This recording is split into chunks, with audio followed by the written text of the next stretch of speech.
আচ্ছা রফিক, কি না কি জরুরি কথা বলবা, বলো শুনি।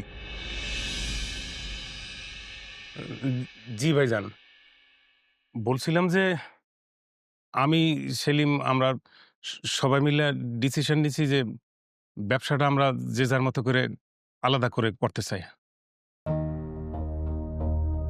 কতদিনই তো তোমার অফিসে চাকরি করলাম, এইভাবে আর কতদিন?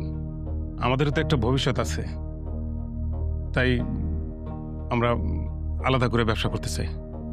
এটা তুমি কি কইতেছো রফিক? তোমার বড় ভাইকে তোমাকে আলাদা চোখে দেখে? সবকিছুই তো তোমাগর, আর অফিসে তোমরা তিন ভাইয়ের। থাক, থামো মরিয়ম। সেলিমেরও কি একই সিদ্ধান্ত নাকি? জি বড় ভাইজান, সেলিমের সাথে কথা হয়েছে, আমাদেরও একই মতামত। না না না, বড় সাহেব, এই কাম করতে যান না। এই কাম করতে গেলে ব্যবসাটা ধ্বংস হয়ে যাইব। তাছাড়া বড় সাহেব আপনাকে সবাইরে খুব ভালোবাসে। আপনারা দয়া করে ব্যবসাটা এমনি আলাদা করেন না। বান্দির বাচ্চা, চাকর চাকরের মতো থাকবি। খুব সাহস হয়ে গেছে না? আমাদের পারিবারিক ব্যাপারে আর নাক গালাইলে না জিভ টানিয়ে ছিঁড়ে ফেলাম। তাই বলে কি তুমি রাশিদরে থাপ্পড় মারবা? অবশ্যই মারবে ভাবি। ওই বাড়ির কে? ওই বাড়ির কাজের লোক, কিন্তু ও সেটা ভুলে যায়। আমাদের পারিবারিক ব্যাপারে যখন তখন নাক গলাতে আসে। মেজো ভাই, রাশেদ ভাইয়ের গালে তুমি থাপ্পড়টা মেরে কাজটা ভালো করলো না। ও যদি তোমাদের ভাই হতো তাহলে কি এই কথাই ওকে এই থাপ্পড় মারতে পারতা? চাকর আর ভাই এক কথা না। পায়ের জিনিস মাথায় উঠলে এইভাবেই নামাইতে হয়। ভাইজান, আমরা যে ডিসিশনটা নিছি আপনি গুরুত্ব সহকারে ভেবে দেখবেন। দেখো রফিক, আমি অনেক কষ্ট করে আজকা এই কোম্পানিটার এই জায়গায় এনে দাঁড় করাইছি। দিনে দিনে আমাদের কোম্পানি আরো ডেভেলপ করতেছে। আমি চাই ভাই হিসাবে তোমরা এই কোম্পানিটারে অনেক দূর নিয়ে যাবা আগায়া। কিন্তু এখনো তোমাকে আলাদা ব্যবসা করার মতো সময় হয় নাই। যখন হবে আমি নিজের থেকে তোমাদের ব্যবসা আলাদা করে দিব। পৈতৃক সূত্রের সমস্ত সম্পত্তি, ব্যবসা বাণিজ্য সবকিছুর ভাগ সমান সমান। আমরা আর আপনার সাথে ব্যবসা করতে চাই না। আশা করি অচিরেই যার যার ভাগ তারে বুঝাই দিবেন। আসো।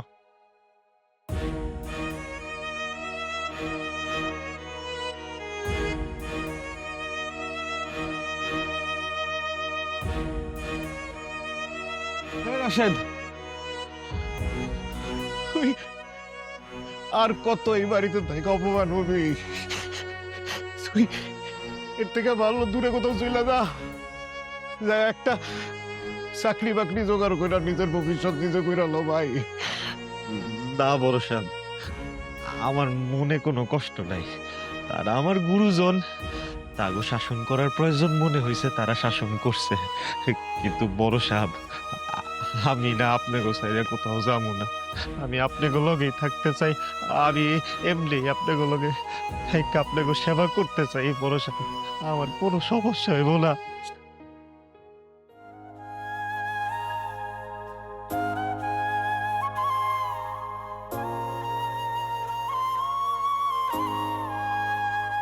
তুমি চিন্তা করো না, হ্যাঁ?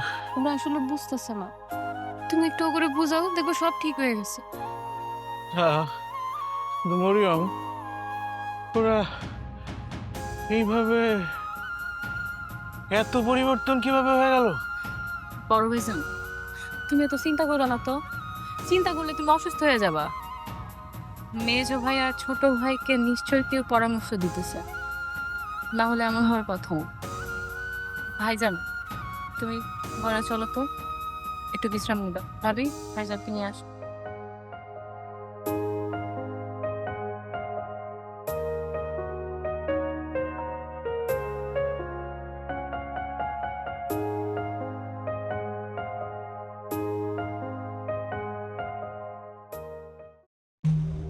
তো রফিক সাহেব, হঠাৎ আমার বাসায় কি মনে করি? আর ওনাদের তো চিনতে পারলাম না, ওনাদের পরিচয়?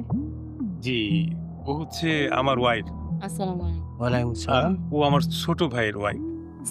ওয়ালাইকুম সালাম। আর হ্যাঁ, কারণ তো অবশ্যই আছে। আমাদের সার্বিক দিক বিবেচনা করে এই মুহূর্তে আপনার সহযোগিতা আমাদের খুব দরকার। না রফিক সাহেব, আমি আপনাদের সাথে বিজনেস করব না, কারণ আপনার ভাই আজাদ সাহেব একটা সামান্য চাকরের জন্য আমাকে যেভাবে অপমান করেছে, আমার ভাবতে গেলে কষ্ট লাগে। সেটা জানি। আপনাকে যে আমার ভাই চরম অপমান করেছে সেটা আমরা জানি, আর সেই জন্য আপনার কাছে আসা। বুঝতে পারলাম না আপনারা কি বলতে চাইছেন। ও ঠিকই বলেছে, ওরা দুই ভাই এখন আর বড় ভাইজানের সাথে নেই। ওরা দুইজন আলাদাভাবে ব্যবসা শুরু করতে যাচ্ছে। আপনার সহযোগিতা খুব দরকার। বাহ, এটা তো খুশির সংবাদ। আমি আগেই বুঝেছি যে আপনারা ভাইয়ের কোম্পানিতে চাকরি করে কখনো প্রতিষ্ঠিত হতে পারবেন না। নিজেদের একটা কোম্পানি হওয়া দরকার। তবে আজাদ সাহেব মনে হয় এটা কোনোদিনই হতে দিবে না। না না, সে ফিরাতেও পারবে না। দেখুন, আমরা যে কোনো মূল্যে আমাদের স্বপ্ন পূরণ করবই, আমাদের লক্ষ্যে পৌঁছবই। সেই জন্যই মূলত আপনার কাছে এসেছি। প্লিজ আপনি একটু আমাদের পাশে থাকবেন, আমাদের একটু সহযোগিতা করবেন।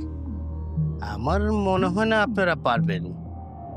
তবে আমার প্ল্যান অনুযায়ী যদি চলেন, তাহলে আপনাদের স্বপ্ন পূরণ অবশ্যই হোক।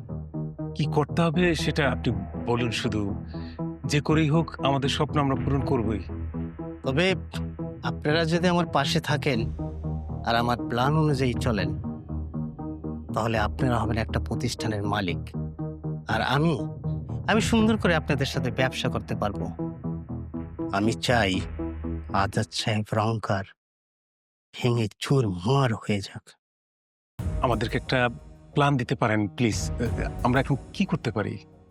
আমার কাছে একটা বুদ্ধি আছে।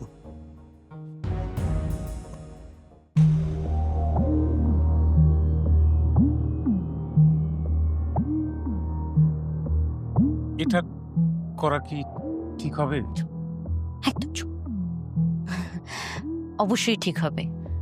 আদনান সাহেব যেভাবে বলছে সেভাবেই এখন থেকে চলবে, বুঝেছ? শোনো, অনেক হয়েছে। আর কত বলো তো? ভাইজানের পিছে পিছে ঘুরো, ভাইজানের ওখানে চাকরি করো, কিন্তু কেন? তোমরা দুই ভাইও তো মালিক, তাই না? আব্বার যত সয় সম্পত্তি আছে, ফ্যাক্টরি আছে, বাড়ি আছে, সবকিছুর তো সমান ভাগ তোমাদের দুই ভাইয়েরও, তাই না? তাহলে তোমরা কেন সারা জীবন ভাইজানের ফুড ফরমাইশ খাটবে? আমাদেরও তো ভবিষ্যৎ আছে।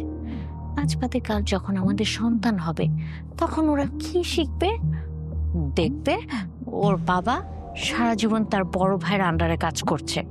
না, ভাইজানকে শক্ত করে ধরো, নিজের অধিকার আদায় করো। শোনো, তোমরা নিজেদের ভাগ বুঝে নিয়ে আলাদা ব্যবসা শুরু করো। শোনো, পর কোনোদিন আপন হয় না। দেখবে কোনদিন সব নিজের নামে লিখে নিয়ে আমাদের সবাইকে লাথি মেরে বাড়ি থেকে বের করে দিয়েছে। আর হ্যাঁ নিচু ভাইয়া, ভাবি কিন্তু ঠিক কথাই বলেছে। আমরা কিন্তু কখনোই এভাবে ভেবে দেখিনি। এখনই কিন্তু আমাদের সাথে। ঠিক আছে, আজকে যেভাবেই হোক বলতেই হবে। আর কোনো ভয় পাওয়া চলবে না। আমাদের ভাগেরটা আমরা যে কোনো মূল্যে আদায় করে নেবই নেব।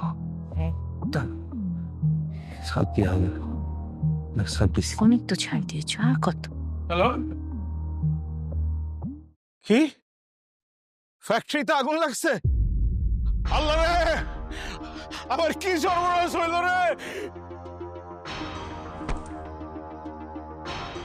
বড় সাহেব, বড় সাহেব, এই বড় ভাবি যান, তাড়াতাড়ি এদিকে আইন। বড় সাহেবের কি জানি হয়েছে?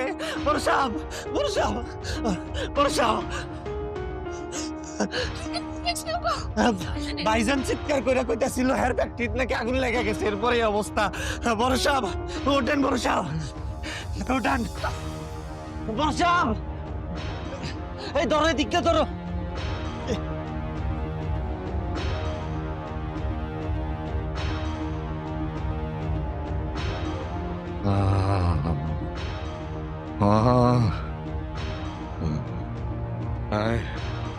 কি করবো এখন?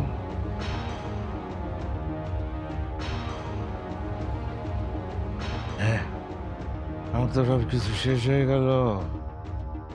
আমার তিলে তিলে করা কোম্পানি পুরা চইলা বিনা সরকার হয়ে গেল।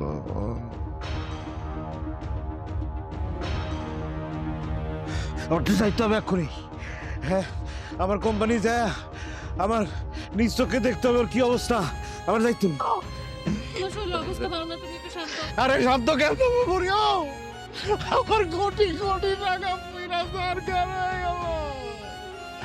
আমি তো নিশ্চয় বড় ভাইজান, বড় ভাইজান, এমন করে ভাঙ্গা পড়ো না। তুমি এত টেনশন করলে তোমার একটা বড় ক্ষতি হয়ে যাবে।